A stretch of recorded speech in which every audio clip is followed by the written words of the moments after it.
Hello and welcome in this lesson. In this lesson we will learn, what is the default EPS bearer?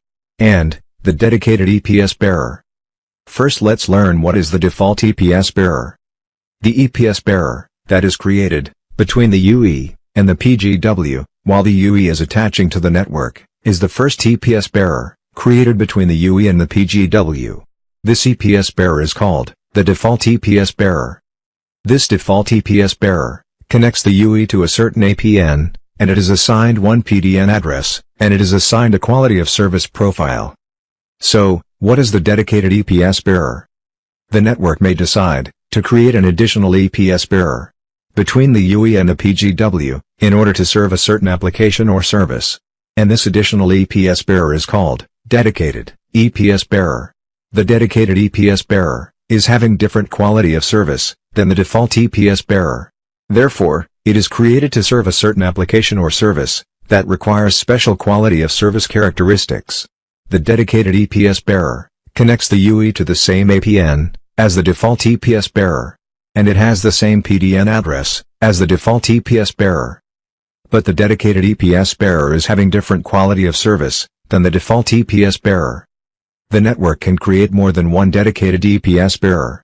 All of them are linked to the same default EPS bearer.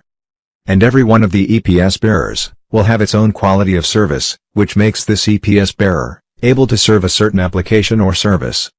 After the dedicated EPS bearer is created, the UE and the PGW will use something called traffic flow templates, TFTs, to decide every service data flow should be sent through which EPS bearer from the created EPS bearers. Every EPS bearer is identified by an identifier called EPS bearer ID.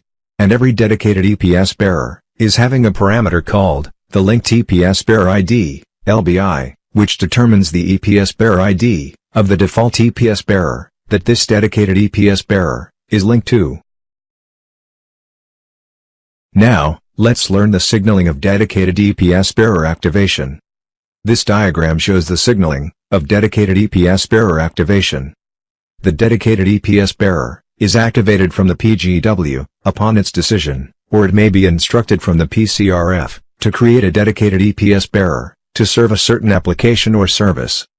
First, the PCRF asks the PGW to trigger the dedicated EPS bearer activation by sending PCC decision provision message to the PGW. The PGW will send create bearer request to the SGW, then to the MME. The MME will send bearer setup request message to the eNode B, and session management request message to the UE. The eNode B will establish the radio bearer with the UE, and the eNode B will reply the MME with bearer setup response message, and the UE will reply the MME with session management response message. Then the MME will reply the SGW with create bearer response message, and the SGW will reply the PGW with create bearer response message. If the dedicated bearer activation procedure was triggered by a PCC decision provision message from the PCRF, the PGW will indicate to the PCRF that the requested dedicated EPS bearer is created by sending provision acknowledge message to the PCRF. In summary, the first EPS bearer created between the UE and the PGW to connect the UE to a certain PDN is called the default EPS bearer. While the network can create one or more dedicated EPS bearers that are linked to the default EPS bearer, and every dedicated EPS bearer is having its own quality of service to serve a certain application or service that requires a special quality of service characteristics.